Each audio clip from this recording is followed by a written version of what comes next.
Hello, my name is Dr. Linda Wilson. I teach elementary social studies and classroom management in elementary education at Northeastern State University. A few years ago, I decided to do a project and I received grant funding to create a collection of Native American dolls. And so I'm going to show you those dolls today. We're going to talk a little bit about mathematics and bring that into to the dolls. The first dolls that we're going to take a look at are Osage. And the Osage Nation had a cultural center. They brought in tribal treasures that actually taught the people there at the cultural center how to make these dolls. So these are Osage, and I love because the fabric content is wool. They have beading here. There's special patterns in the yarn that they've used here. His pants are made of leather, so these are very, very interesting. And also we have fur here at the top for him. So these are wonderful. These are wonderful dolls. Notice the striping here. So we have a pattern here. We also have a pattern of 3 here. There are patterns on his legs on the bells, and they of course would jingle as he walked. So there's quite a bit of mathematics here involving these dolls, but they were made again by the Osage Nation tribal members that attended the cultural center. Moving on, we have a pair of dolls that were made by Lisa Chirino in Los Lunas, New Mexico, and these dolls represent the Creek Nation. We have the beadwork on his hat, also feathers here. We have a cross necklace that she put together, and you'll see several of the men have ribbon shirts, and this ribbon shirt has 3 ribbons on each side. They're also on the back of his shirt. He has a belt and he has the sash here, but he has this bag that he is collecting turtle shells for his sweetheart to wear when she dances. And of course this is a chevron pattern. It's made out of cotton, but it's you can see the patterns here, and it's very, very colorful. The girl is designed as if she were competing in a tribal beauty pageant. She has 3 sets of ribbons on her apron, and of course 3 is a good pattern. We always try to have odd numbers in art. She also has ribbons here at the bottom. This is a beautiful feature in her pouch with the beadwork, and of course beadwork is very common in Native American clothing. We also have her crown here. She's wearing a crown, and she has ruffles here as well as ruffles here with ribbons on it. So this again, this male and female doll represent the Creek Nation. Okay.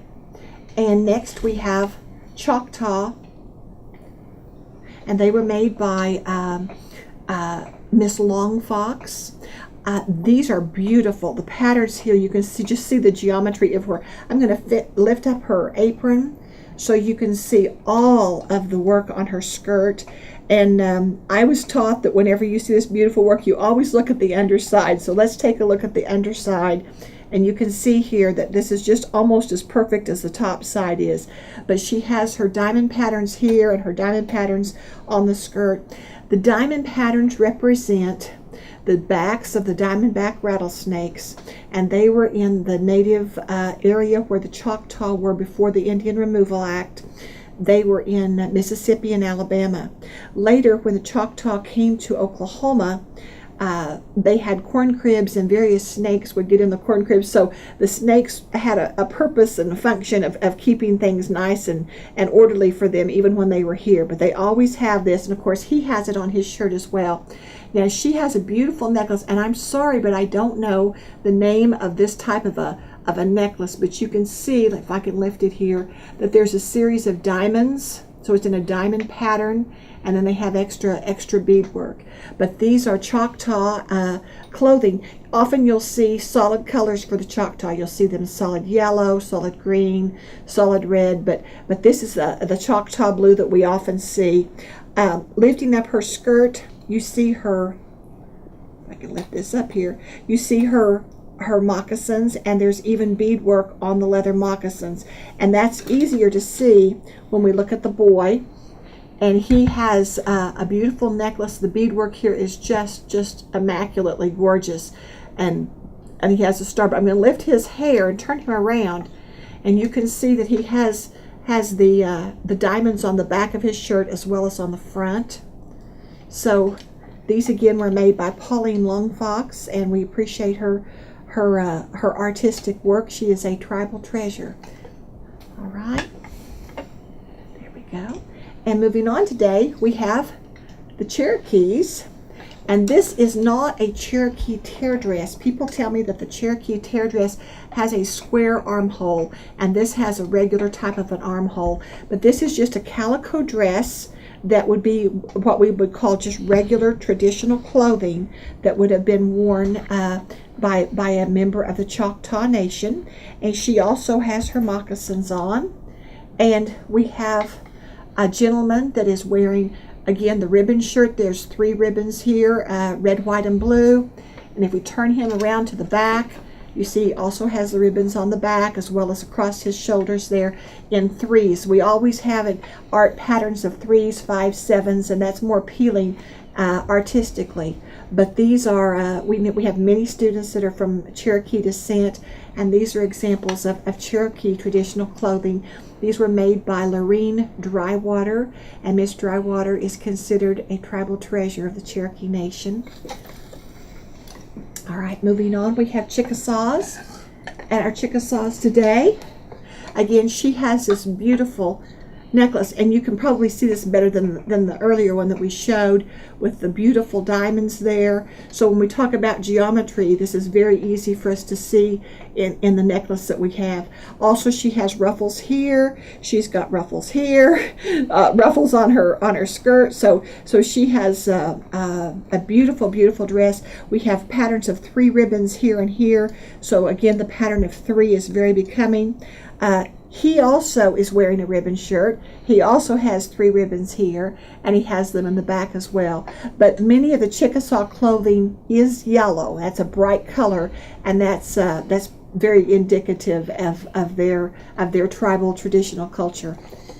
And the last that we have are Seminoles.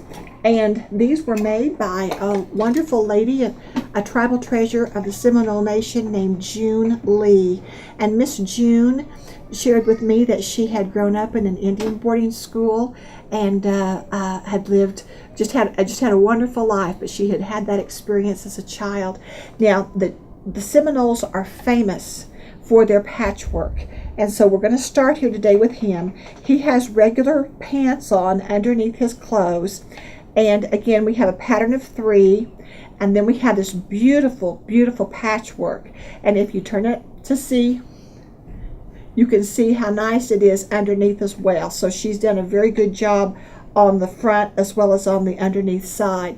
This carries on, the same patchwork is on his sleeves, the same ribbons and things go all the way around. So he's dressed very nicely.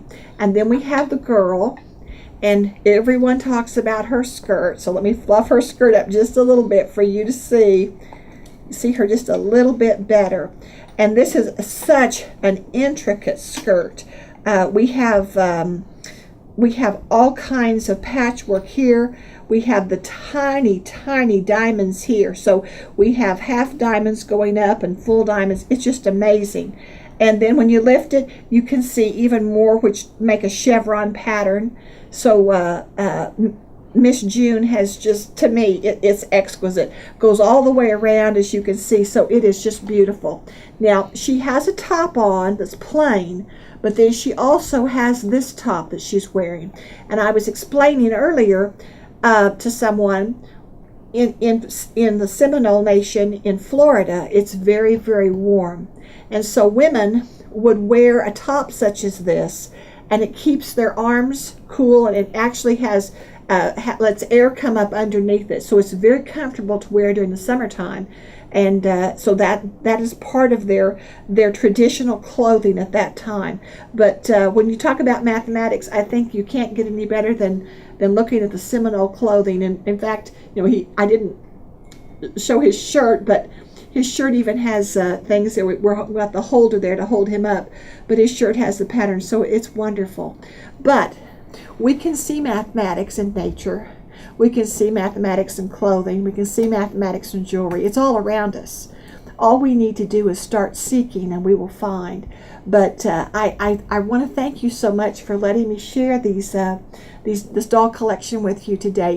It's been a labor of love, and I enjoyed so much getting to know the tribal treasures from each tribe that participated and helped us. I felt like they went above and beyond. We use this to educate children, but we also use this to educate students because, as you know, we're all learners. We're all lifetime learners. So thank you very much for your time today. Goodbye.